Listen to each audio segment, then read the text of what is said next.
Halo semua, balik lagi dengan gue Tian di Sumur Gadget. Oke, di depan gue udah ada laptop entry level lagi dari Lenovo. Kenalin, ini adalah Lenovo IdeaPad Slim 1. Laptop dengan harga 6 jutaan yang punya performance cukup oke dan bisa banget nih jadi wishlist kalian yang mau punya laptop murah tapi nggak malu-maluin. Dan ini dia udah pakai Ryzen 7000 series juga. Ya udah, nggak usah lama-lama lagi, yuk kita bahas. Sebelum kita bahas soal desain, seperti biasa kita bahas dulu untuk spesifikasi lengkapnya. Untuk prosesor, dia pakai Ryzen 3 7320U. Prosesor ini punya 4 core 8 thread dengan TDP maksimal di 15 watt aja. Untuk codename-nya ini adalah Mendocino ya, dan dia udah dibuat dengan fabrikasi 6 nanometer. CPU ini juga punya integrated GPU yang seperti biasa dia pakai AMD Radeon 610M RDNA 2 dengan 128 stream processor dan udah mendukung video akselerasi EV1 juga. Lalu untuk laptop ini tuh ada yang unik karena VRAM-nya itu kita bisa ubah di dalam BIOS.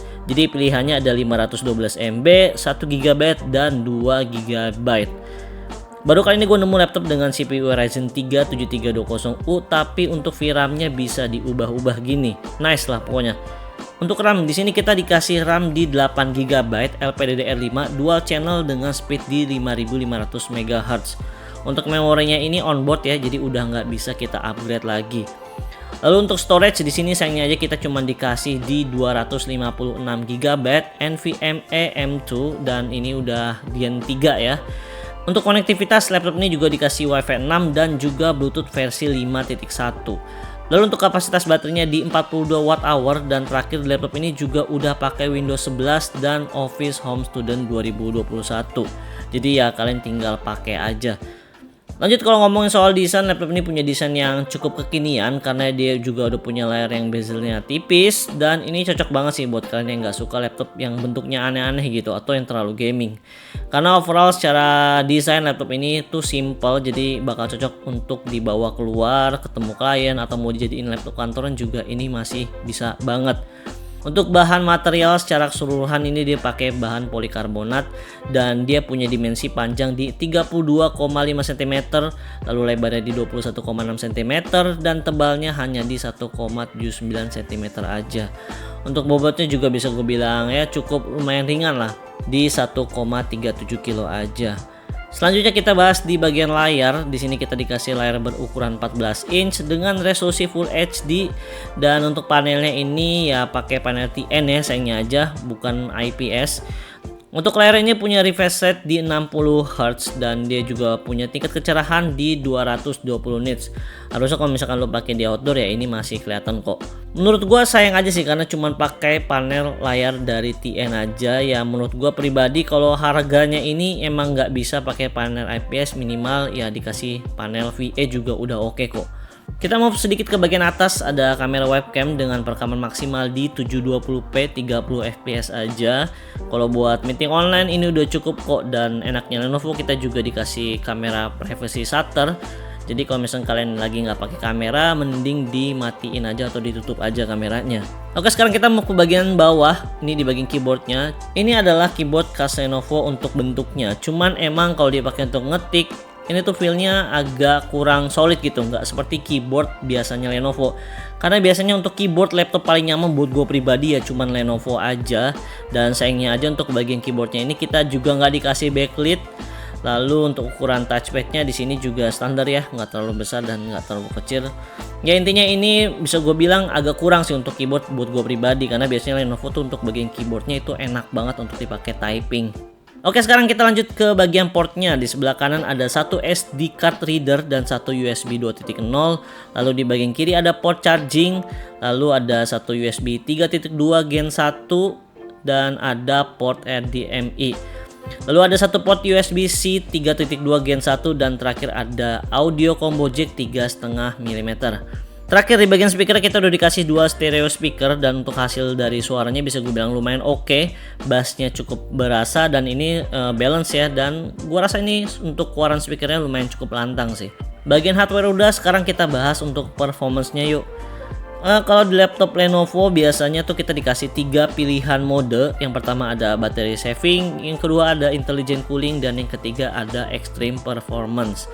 Untuk fitur ini kalian bisa ubah-ubah di softwarenya Lenovo ya, yaitu Lenovo Vantage, dan kalian bisa pakai shortcut juga. Untuk shortcutnya adalah Fn plus tombol Q. Untuk tes performance gue pakai di mode extreme performance ya, dan laptop dalam keadaan dicas juga dan nggak di ruangan yang ber AC. Untuk software yang pertama yaitu Cinebench R15. Untuk skor multicore-nya ada di 785 CB, dan untuk single core-nya itu ada di 164 CB. Ketika dipakai, benchmark untuk suhu maksimal CPU-nya ada di 81,7 derajat. Next, Cinebench R20. Untuk multicore-nya ada di 1813 poin, dan untuk single core-nya ada di 422 poin. Lalu untuk suhu CPU-nya ketika di benchmark itu di 87,6 derajat. Selanjutnya, benchmark 3D Mark Firestake dapat skor di 1664. Lalu untuk 3D Mark Time Spy dapat skor di 612. Dan terakhir gue tes juga pakai Time Spy stress test.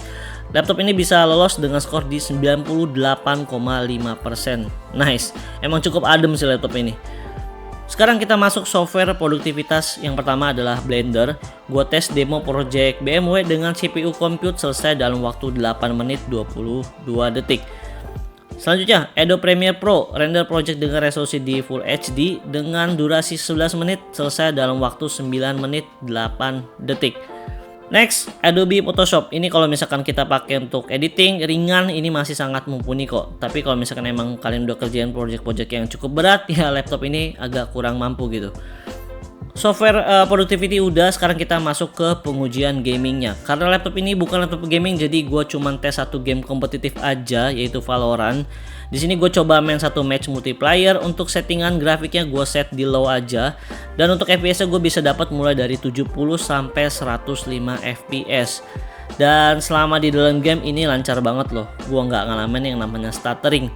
Dan yang terpenting untuk suhu CPU-nya itu di sekitar 60 sampai 70 derajat aja. Jadi ini bisa gue bilang adem banget. Padahal gue main nggak di ruangan yang ber AC juga loh.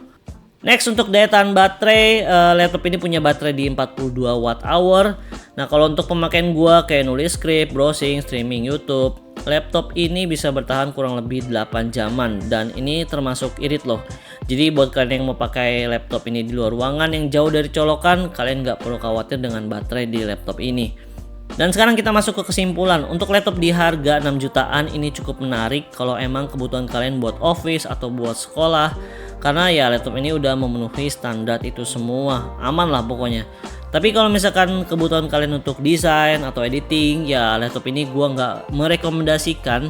Bukan berarti nggak bisa, tetap bisa kok untuk edit tipis-tipis aja. Cuman sayangnya aja untuk bagian layarnya ini agak kurang kurang akurasi warnanya kurang oke gitu. Jadi mending kalau misalkan kalian emang mau edit tipis-tipis, ya kalau bisa kalian punya external monitor yang warnanya itu lebih bagus gitu untuk akurasinya. Ya palingan segitu aja review dari laptop Lenovo IdeaPad Slim 1. Semoga bermanfaat buat kalian yang lagi cari laptop budget. Jangan lupa subscribe dan follow juga Instagram dan TikTok Sumur Gadget. Gue juga berbagi informasi di sana. Buat yang dari Sumur Gadget, pamit.